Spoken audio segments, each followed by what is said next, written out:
Assalamualaikum and hi, my name is Elyana Natasha Binti Razman Shah and my matrix number is 23A107. So for today, I'm going to give a talk, about financial literacy. Okay, so without further ado, let's get started.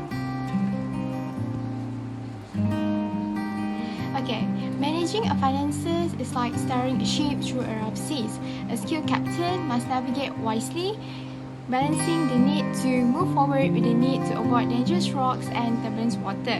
Similarly, effective financial management involves making a strategic decision to invest in growth while also mitigating risks to ensure the economy stays on course towards a prosperity.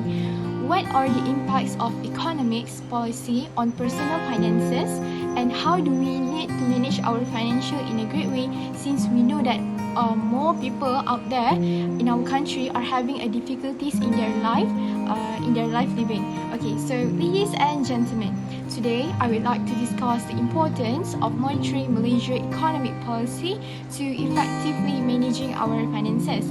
As citizens and residents of Malaysia, the economic policy implemented by the government can have a significant impact on our financial well-being. By staying informed and proactive, we can better navigate economic changes and make informed decisions to safeguard our finances. First and foremost, it is essential to understand the key of economic policy that affect our finances. This may include monetary policies set by the Bank Negara Malaysia, fiscal policy related to government spending and the taxation as well as the trade and also the investment policy that influence the overall economics environment. By understanding this policy, we can anticipate their impact on our income, expenses, and also the investment. Monitoring Malaysia economic policy also allow us to identify the opportunities and risks that may arise. For example, changes in interest rate can affect the cost of borrowing and saving, while government spending programs can create job opportunities and stimulate the economic growth. For instance, our federal government, they need to pay for everything. For example, from social security, Medicare to military equipment, highway maintenance, building, construction, and also research. By staying informed about this development, we also can adjust our financial strategies accordingly to capitalize the opportunities or mitigate the risks. Furthermore, monitoring economic policy can also help us make informed decision about our investment. For example, if the government announces the initiative to promote a particular sector as a renewable energy or a technology, we may reconsider in investing in the company within that sector. Similarly, changes in the tax policy can also impact the returns on our investment, prompting us to review and adjust our investment portfolio. In addition to investment, monitoring economic policy can also help us managing our borrowing and debt. For instance, if the interest rates are expected to rise, we may consider refinancing our loan to lock in the lower rates. Similarly, if the government introduces measures to support home ownership, such as tax, incentives, or subsidies, we may explore the opportunities to purchase property or refinance our mortgages. In conclusion, monitoring Malaysia economic policy is essential for effectively managing our finances. By staying informed, we can anticipate the impact of economic changes, identify opportunities and risks, and make informed decisions to safeguard our financial well-being.